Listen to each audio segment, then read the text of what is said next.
Back in 2007, I wrote a book called Cult of the Amateur, which was very tough on online gambling. One of my chapters dealt with a young man at Lehigh University in Pennsylvania who went in as a scholar and a choir boy and left as a criminal because he got caught holding up a bank because of his addiction to online gaming. I've always been opposed to online gaming, and I remain opposed to it.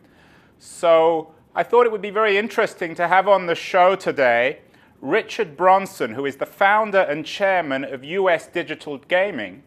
Richard comes to the online gaming debate from an entirely different position. Richard, welcome to TechCrunch TV. Thank you. Happy to be here. So, Richard, convince me otherwise. I know that you're very much involved in the debate about why online gaming in the US should be legalized. Why should it be? Why should we change the law given the way it's disrupted many people's lives in the last few years? Well, I think you're really talking about two separate issues. So let's address the issue of addictive behavior, et cetera. Over gambling, if you will, or addicted gambling is a form of psychotic behavior. It's no different in many respects to overeating, over drinking, over shopping. There are people that can't control their urges, and it doesn't just fall into the area of gaming. So we can have that conversation later if you'd like. There's empirical evidence as to what I just said. The issue of why they should legalize online gaming, and let's start with poker because most of the discussion in the United States surrounds legalizing online poker. When the offshore illegal operators like Full Tilt and Poker Stars, Absolute Poker, and others were operating in the United States prior to them being shut down on April 15th of 2011. They were generating literally billions of dollars in revenue for themselves, not paying any taxes. They were in an unregulated environment. What we're talking about is migrating customers from an illegal situation into a completely legal and regulated opportunity. So it's not about going out and finding more people to play. It's about migrating the people who are playing now in an illegal context and putting them into a legal system. So, Richard, your argument is similar to the one used in the debate about prohibition, suggesting that one way or the other, people are always going to do online gambling, so it needs to be legalized so that people are actually gambling with sites that are legitimate as opposed to criminal. Yeah, in part. I mean, it depends. I don't want to get into a philosophical discussion. I don't smoke marijuana, but if someone in this country wants to use marijuana, I'm all for it if it's legal, if it's regulated, and if it's taxed. The fact of the matter is, online gaming is going to occur in the United States in a legal form. You can, pardon the pun, but you can bet on that. That's an absolute. It's only a matter of when and how this occurs. It's not whether or not it will occur. The states are all broke. They're looking for additional revenue. Gambling in casinos started in Nevada in 1931, and then there were 47 years until they legalized casino gambling in New Jersey, specifically Atlantic City. So you had a 47-year period of time with no expansion. Now, almost all the states in America have either legalized casino gambling or are in the process of legalizing casino gambling. We have lottery in the United States that started in New Hampshire in 1964, and today there are 43 states that have a state lottery. So the same thing will happen with online gaming, without a doubt. But isn't, Richard, the problem with online gaming is, you're right, of course, about the addictive element, and gambling is as addictive as marijuana or perhaps overeating, although I think that's a slightly different example. But isn't the problem with online gaming that for these addictive personalities, suddenly you have the computer is transformed into a 24/7 Las Vegas casino, and for people who are vulnerable to addictive behavior, who have those kind of personalities, we need to protect them? Well, they should be protected, and it's easier to identify people that are addicted gamblers in the internet world than it is in the brick and mortar world. And I have a friend who's a stock day trader, and he gets up and gambles, if you will, in his pajamas every morning. He buys and sells in shorts and has all sorts of things going on. So if that's the type of person that you are, there are many outlets for it, and I think it's a bit absurd to think that the legalization of online gaming is suddenly going to create this rash of addicted gamblers. Again, you're talking about a business where in the United States, just prior to so-called Black Friday, when they shut down those illegal sites, there was $6 billion a year in revenue generated from online poker in the United States, and that's according to the most recent Morgan Stanley study. So again, there's empirical evidence as to how many people have been doing this and what they've been doing. I think it's more important to talk about how this will occur and how it can be regulated and how it can be safe. And all of the, we've got in our company at US Digital Gaming a complete suite of technology that includes age verification to be sure that underage people are not using it, geolocation to be sure that people are where they say they are. Just as an example, do you know a young person, let's say, 17, 18 years of age that doesn't have fake ID? It happens all the time. They walk into casinos, if they're even questioned, they all have fake ID.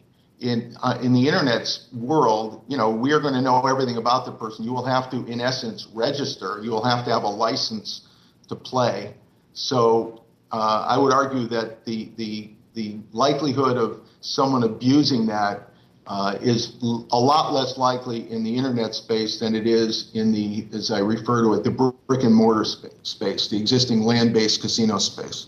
Richard, that's really interesting on lots of different levels. I respect what you're saying, but if we had a privacy advocate on this show, I think they'd be horrified with what you're saying, because you say you'll know everything about everyone who's coming into your online casino.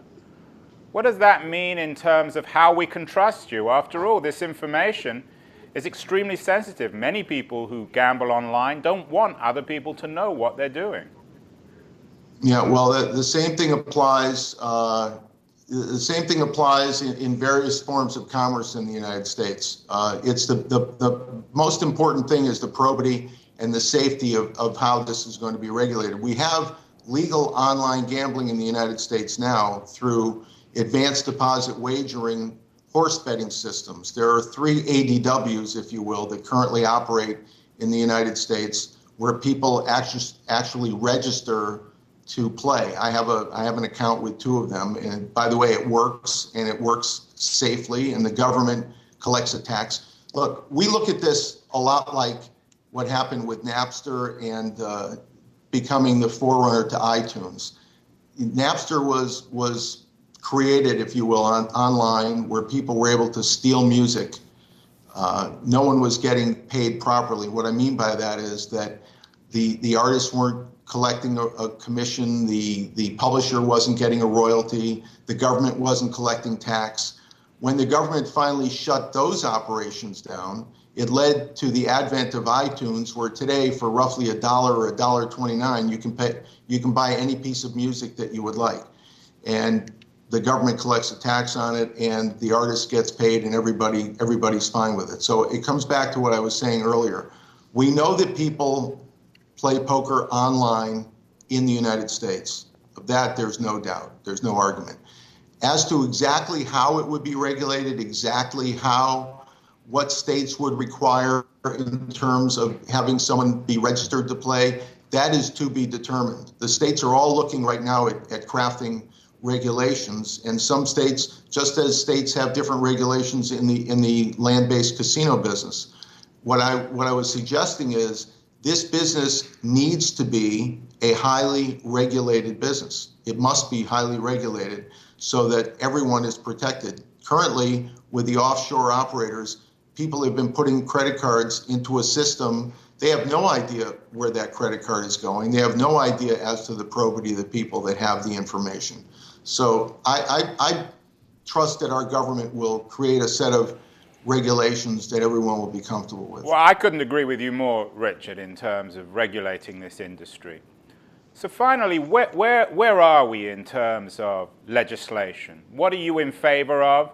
And what would you suggest viewers who feel strongly about this and who agree with you, what should they be doing in terms of talking to their local representatives? Okay, well, great question. It actually comes down into two areas. You have to sort of bifurcate this. You have groups that are advocating for federal legislation, a national online gaming bill that would allow it throughout the country. And states would have the ability to opt out. States like Utah, for example, that have no form of gambling whatsoever, no lottery, no racetracks, that they would be able to opt out if they wanted to. Then there are people on the other side of the table who believe that this should occur on a state-by-state basis, just as lottery is operated. There's no national lottery in the United States, but again, 43 states that have a lottery. In terms of U.S. digital gaming, we're fine with either one of those, but we believe strongly that it will occur on a state-by-state basis because in Washington, D.C., our Congress can't agree on what day it is, let alone agree to put gambling in every living room in America. I think it's outrageous to think that that could ever get approved in this current Congress. And we think that with 7 states that currently have legislation pending, some states will make this a reality, and then there will be a wave or a domino effect where one state after another will do it. We think one state will do it, then 3, then 5, then 15, then 30. And I'm certain that if you and I have the opportunity to talk again a few years from now and look back at this interview, it will be amazed. It's almost, 32 months ago, there was no iPad. It's almost inconceivable today to people that there couldn't be an iPad. But Richard, if I'm a state senator in Nevada, for example, why would I be in favor of allowing online gambling when my entire state is dependent on physical casinos?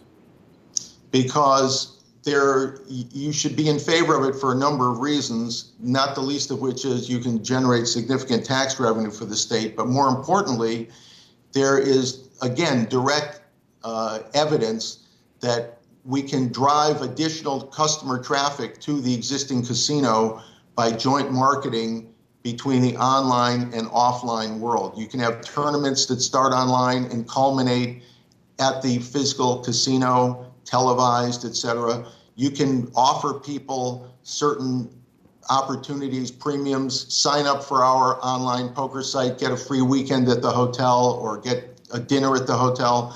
There are definite ways to co-market between the internet space and the existing land-based space, without a doubt. Well, Richard Bronson, who is the founder and chairman of US Digital Gaming, you've done your industry a great service. I'm not sure if I agree with you, but I think you've been very articulate, and I want to wish you the best of luck in terms of regulating online gambling. I think you and I agree very strongly that it needs to be regulated, and I look forward to having you on the show, not in 3 or 4 years, but perhaps in a year where we can discuss again where we are in terms of legislation. Richard, thank you so much for appearing on TechCrunch TV. Thanks for having me.